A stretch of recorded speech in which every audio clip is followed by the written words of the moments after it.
Your financial advisor told you to diversify. The internet told you to diversify. Every finance book you've ever read told you to diversify. And you did. You spread your money across 15 different funds, 3 asset classes, and 2 international ETFs. And your portfolio returned 7% last year, which sounds fine. Until you find out that someone who put everything into one single S&P 500 index fund returned exactly the same 7%, with a fraction of the complexity and none of the false sense of security. That's the first problem with how most people diversify, but it's not the biggest one. The biggest one is something the financial industry almost never talks about. And by the end of this video, you're going to understand why. My name is Dave, and I spend way too much time thinking about the gap between what people are told about investing and what actually builds wealth.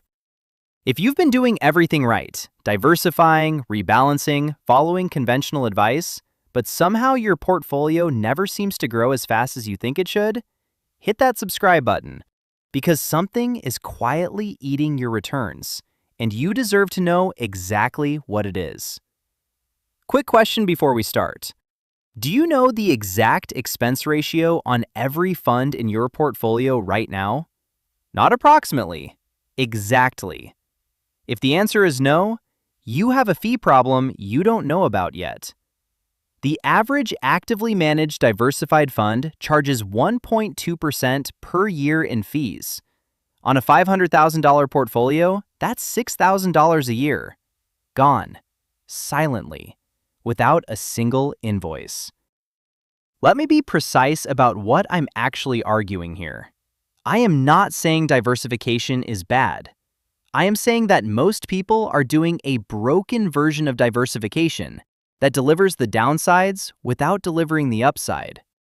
True diversification is owning non-correlated assets, things that move independently of each other. What most people actually own is multiple funds that all move in the same direction at the same time, because they all hold the same underlying stocks. This is called diversification. You added complexity. You didn't add protection. Here's the counterintuitive truth that took me years to fully accept. Owning 500 stocks doesn't necessarily protect you better than owning 500 of the right kind. In 2008, a fully diversified portfolio of domestic stocks, international stocks, real estate investment trusts, and bonds still lost about 37%. Not because diversification failed, but because almost all of those asset classes are correlated during a crisis. When the market panics, everything goes down together. The diversification that was supposed to protect you evaporated exactly when you needed it most. Here's what most people don't realize. The research on diversification consistently shows that most of the risk reduction benefit of diversification is captured by owning just 12 to 18 uncorrelated positions. After that, adding more funds adds more fees, more complexity, and more correlation, without adding meaningful protection. You are not safer with 40 funds than with 15. You are just paying more for the same exposure. Think of it like this. Imagine you're trying to protect your house from burglars. You install one high-quality lock on the front door. Then someone tells you to diversify your security, so you install a second lock on the same door, then a third, then a fourth. You now have 4 locks on one door. The window around the corner is still wide open.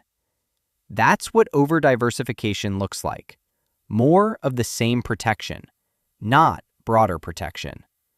This is where it gets really interesting.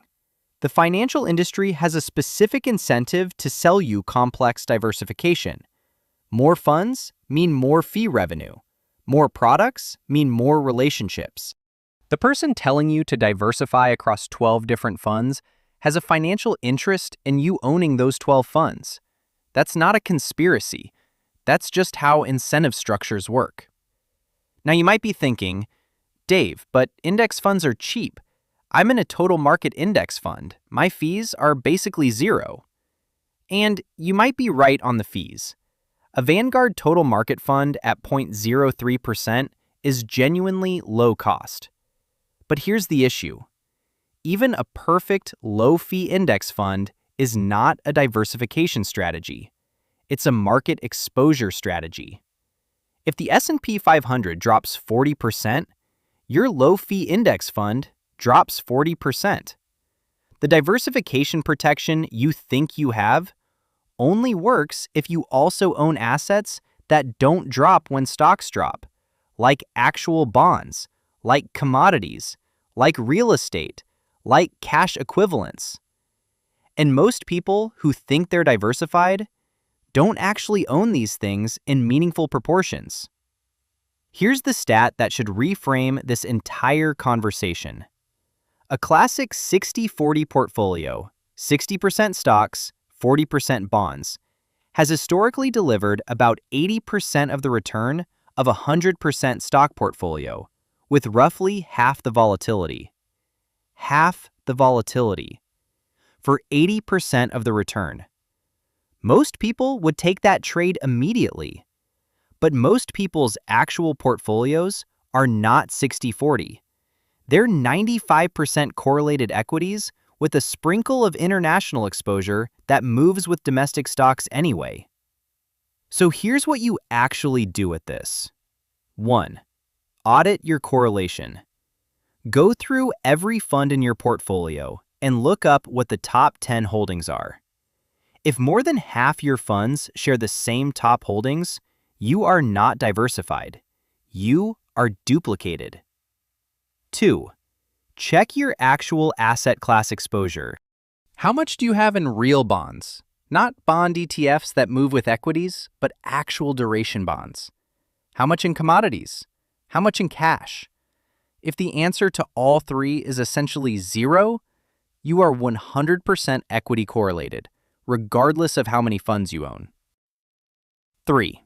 Run your actual fee total. Add up the expense ratios of every fund you hold, weighted by how much you have in each one. That number is your annual return handicap. If it's above 0.5%, you have a problem worth fixing. 4. Simplify. The evidence consistently shows that a simple 3-fund portfolio, total market, international, and bonds, outperforms most complex diversification strategies over 20-year periods after fees. Not because simplicity is magic, because simplicity is cheap, and cheap compounds. Look, the financial industry profits from your confusion. The more complex your portfolio, the more products you buy, the more fees you pay, the more advice you need. None of that complexity is serving you. It's serving them. Real diversification is not complicated. It's owning things that actually move differently. It's keeping costs so low they're nearly invisible. And it's having the discipline to hold through volatility without adding more complexity to feel safer. The person who gets rich from your investments is either you or the fund manager charging you 1.2% per year to underperform the market while calling it diversification.